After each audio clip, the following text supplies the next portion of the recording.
Bonjour à tous et bienvenue dans cette nouvelle vidéo du trading.fr. Aujourd'hui, on va faire comme d'habitude le point sur les 5 choses qu'il faudra retenir cette semaine entre aujourd'hui et mercredi prochain. On se retrouve tout de suite après ça.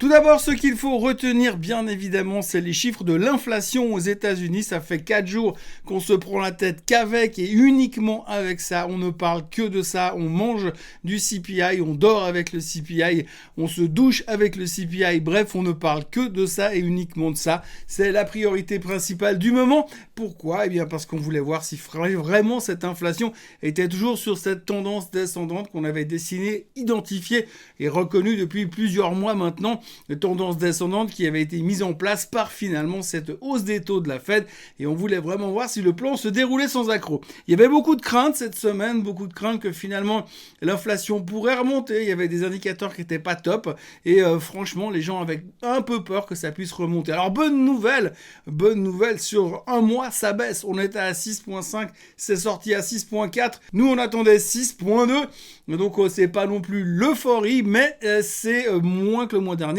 Par contre, c'est pire que les attentes et ça, c'est pas forcément une bonne nouvelle. Mais aujourd'hui, on est en mode optimiste. On a tendance à voir le verre à moitié plein plutôt que le verre à moitié vide. Alors, on ne va pas se priver de ce bonheur. Donc, du coup, ça a été relativement bien pris. Les indices n'ont pas trop baissé, n'ont pas trop accusé le coup par rapport à ça, même si il y a pas mal d'esprits chagrins qui viennent quand même dire que finalement, les chiffres du CPI, on a un petit peu de peine à les interpréter parce qu'on voit quand même qu'à l'intérieur, on nous a enlevé 2-3 éléments pour que ça gêne pas trop. C'est-à-dire que les éléments qui montent beaucoup, eh bien, on les a pas trop tenus compte dans le CPI et puis on s'est intéressé à ceux qui baissent un peu. Donc finalement, on s'en sort bien. On a enlevé les loyers, on a enlevé certaines nourritures volatiles, comme ils l'appellent. Rien à voir avec les oiseaux, hein, mais une nourriture qui bouge beaucoup. On a vu la semaine dernière qu'il y a eu une explosion au niveau du prix de l'œuf, des œufs. Il y a eu une explosion au niveau du jus d'orange aussi, ce qui faisait d'ailleurs dire ce matin le Wall Street Journal qu'il serait bien d'arrêter de petit déjeuner le matin, puisque finalement ça coûte trop cher. Finalement, bref, on se rend compte qu'il y a certaines choses qui sont quand même montées, qui impactent finalement dans la réalité Main Street, mais par contre qui satisfait quand même Wall Street parce que l'inflation baisse. Et ce qu'il faut retenir au milieu de tout ça, c'est que l'inflation baisse. Nous, on a une tendance, un target, un objectif à grosso modo quelque chose comme 3% à la fin de l'année, ce qui justifierait encore une ou deux hausses de taux, ce qui serait pas mal pour nous. Le problème, c'est qu'aujourd'hui, eh bien, une ou deux hausses de taux, ça paraît bien compliqué et ça paraît aussi bien évident que la Fed va continuer à devoir être au quiche, et c'est la deuxième chose qu'il faut retenir cette semaine, parce que avec les chiffres de l'inflation, avec les chiffres de l'emploi qu'on a eu il y a 10 jours en arrière, eh bien la Fed n'aura pas d'autre position que de rester en mode faucon et de continuer à monter les taux. Hier, il y a plusieurs membres de la Fed qui ont parlé et qui ont dit que pour eux, eh bien le target des Fed Funds était plutôt en direction des 5,30 qu'autre chose, et que par rapport à ça, il allait bien falloir quand même à un moment donné que on ajuste nos attentes, parce qu'aujourd'hui nos attentes sont plus ou moins 2 hausses de taux d'ici la fin de l'été, grosso modo, à savoir un target autour des 5% sur les Fed Funds, et les membres de la Fed nous parlent déjà de 5,30, ce qui voudrait dire 3 hausses de taux sur les Fed Funds, et il y en a un qu'on n'a pas encore discounté. Donc la Banque Centrale Américaine continue à être extrêmement prudente par rapport à ça, et va devoir continuer à se montrer toujours très prudente par rapport au taux d'intérêt, puisque son plan fonctionne. Mais il faut être très délicat, puisque comme d'habitude, si vous mettez trop de pression au niveau des taux, eh bien l'inflation va effectivement baisser, mais par contre de l'autre côté, c'est la récession qui va nous péter la figure. Alors pour l'instant, on n'en parle pas trop de la récession, mais il y a quand même 2-3 signes, entre autres l'inversion de la courbe qui continue à creuser son point bas et qui laisse supposer que le signal de récession que représente cette inversion de la courbe des taux est toujours bien vivant et amène quand même un risque assez élevé à terme de voir une récession, et ça commence à faire un petit peu peur. Mais pour l'instant, là n'est pas le sujet, parce qu'on préfère s'occuper de l'inflation. La récession, on verra plus tard. On notera aussi que ce jeudi, il y aura les chiffres du PPI. Donc demain, on va avoir les prix à la production. Alors, souvenez-vous le principe.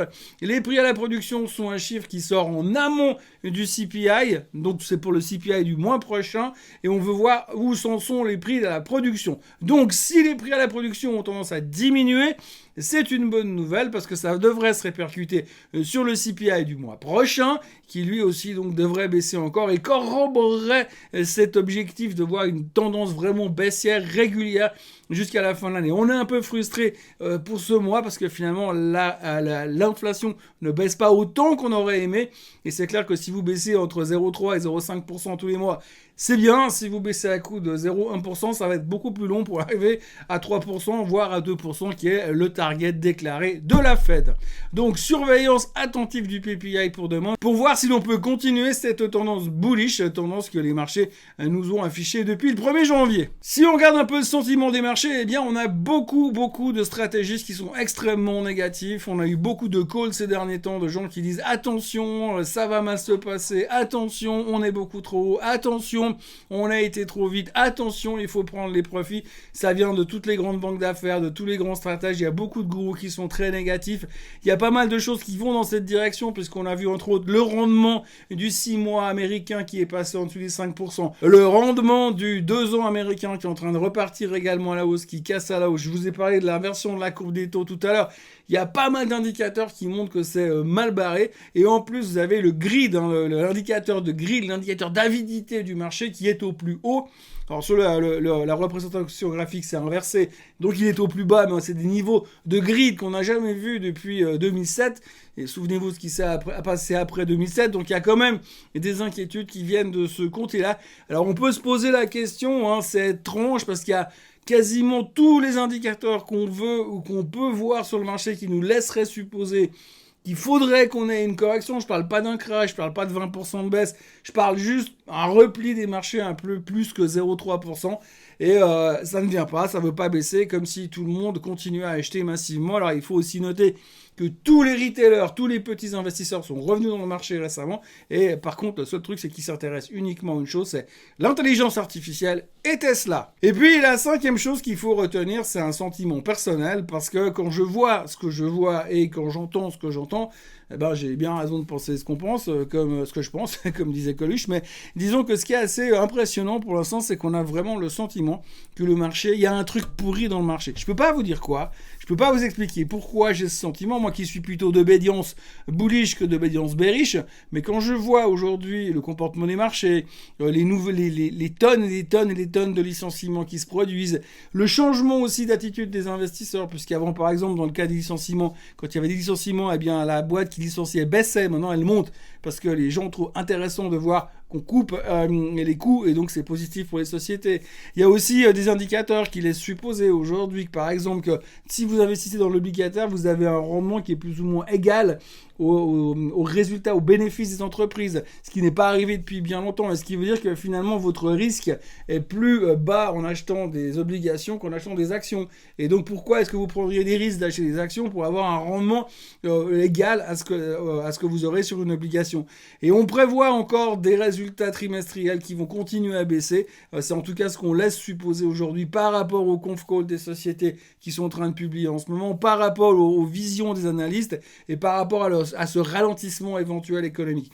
Donc il y a vraiment des craintes qui sont là, qui sont présentes, et le marché ne baisse pas. Donc voilà, je suis un peu mal à l'aise parce que j'ai l'impression qu'il y a un truc qui est pourri, on n'a pas encore compris quoi. Alors je vous passe tout le reste qui ne va pas forcément très bien, mais on a le sentiment que pour l'instant on ne veut voir que les bonnes nouvelles et qu'on se satisfait de ça, même si elles ne sont pas non plus légion, et ça permet finalement aux indices de s'en sortir pas trop mal aujourd'hui. Mais attention, parce qu'on sait quand même souvent qu'investisseur varie et tourner la veste, il peut très régulièrement. Voilà ce qu'on pouvait dire pour cette semaine en cours, jusqu'à la semaine prochaine. D'ici là, n'oubliez pas d'aller regarder ce que fait Jonathan. En salle de trading live. Et puis n'oubliez pas de vous abonner à la chaîne letrading.fr pour ne pas rater les prochaines vidéos. Passez une excellente journée, une très bonne fin de semaine. On se voit mercredi prochain. Bye bye.